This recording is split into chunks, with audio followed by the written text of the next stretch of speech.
Wow, that's very personal, yeah. And Yeah. also very interesting because many people can also inspire by your story and can try on their own. And Zoe, we know that this traditional Chinese medicine have several benefits, have a lot of benefits, of course, and for Indonesia specifically, mostly, not mostly, I can say, but some of the older people that I know, they are having Yeah, diabetes diabetes. Uh-huh. diabetes on their um, older age. How would you suggest any traditional medicine recipes that can be tried for diabetes person? Yeah, totally. Diabetes is so common, and the majority of the diabetes is the type 2 diabetes, and very often it's caused by our diet and lifestyle, unfortunately. So let's just say I can find a recipe in the cookbook that is really, really good for diabetes. So in TCM, diabetes is also called waste and thirst syndrome, 消渴症. So for diabetes, we want to nourish yin for the body and also to use herbs. That is fantastic to control blood sugar.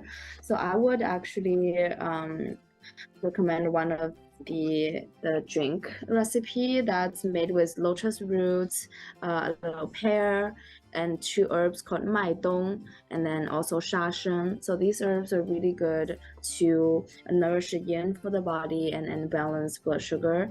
And there's a little bit pear in this, and also water chestnut to give it a really light sweetness, but without raise the blood sugar too much.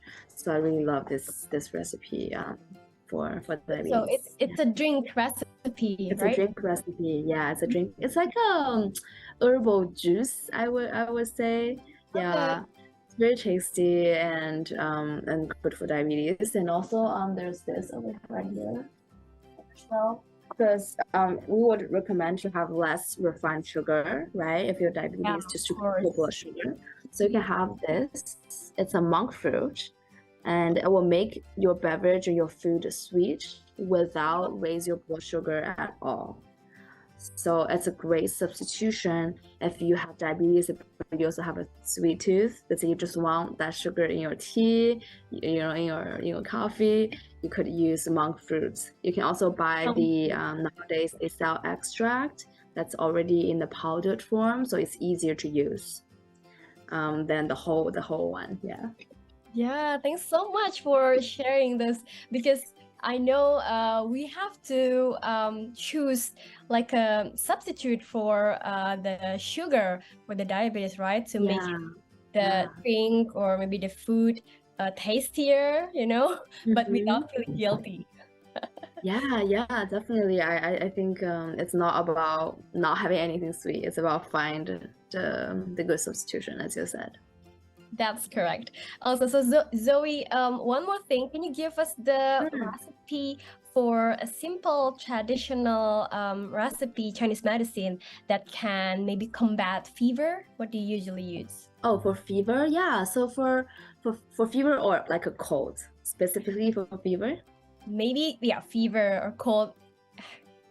Yeah, I would say maybe for cold is more common, and Yeah, there's a very classic recipe. So when you feel like you're catching a cold, just let's say the first day, the first couple hours, you're like, oh no, it's like I'm gonna get sick. So this is when you're going to make a soup. Okay, you're gonna find some miso paste or fermented black bean, which is a little bit difficult to find. But if you can find fermented black bean, it's the best. If you can't, you use miso paste. And then basically you're making a miso soup almost. You're gonna use a bone broth, whether chicken bone broth, beef bone broth, fish bone broth, anything you want. You're gonna mix the miso paste with the broth and also chop in some scallions, both the white part of the scallion and also the green part, and chop in some ginger in there as well. Yeah, and then so you're gonna just cook this broth for about say 15 minutes, and then you taste it. You make sure flavor is okay, And then you can put some soft tofu in there as well if you have, and then drink that. So this is a classic recipe to help you expel the cold in your body at the very, very beginning of the problem. So yeah. And it's tasty. Wow, so much. Yeah. I heard it. It's a very comfort food. Yeah, exactly. And it's warm, it's easy to drink because when you're sick, sometimes you don't have a big appetite. Yeah, so it's easy like Yeah. that. Maybe I Yeah. will note that and I will try when I get a little bit cold or, some kind of not really well. I think Yeah, totally. okay. Thank you so much, Zoe, for joining us today with C today. I hope that you can always share your traditional Chinese medicine to everyone, not only Southeast Asia but all over the world. And also, good luck with your cookbook and your products that you are developing right now. Maybe Thank you you. can say anything to your Yeah, I mean, I can show the cookbook. I just launched a cookbook.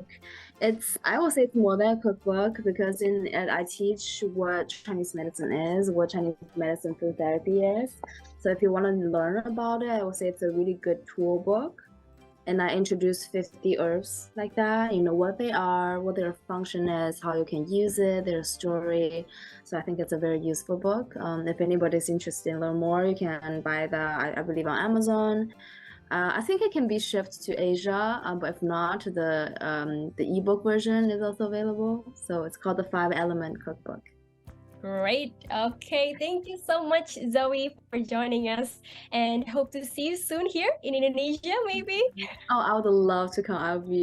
I really would love to come. You Yeah. will find different herbs here in Indonesia, and you will love it. Yeah, I know, right? Oh, I really hope I'll be there soon. Yeah. Yeah. See you. Thank you so much for your time. Thank you. Bye. Yes, thank you. Bye bye.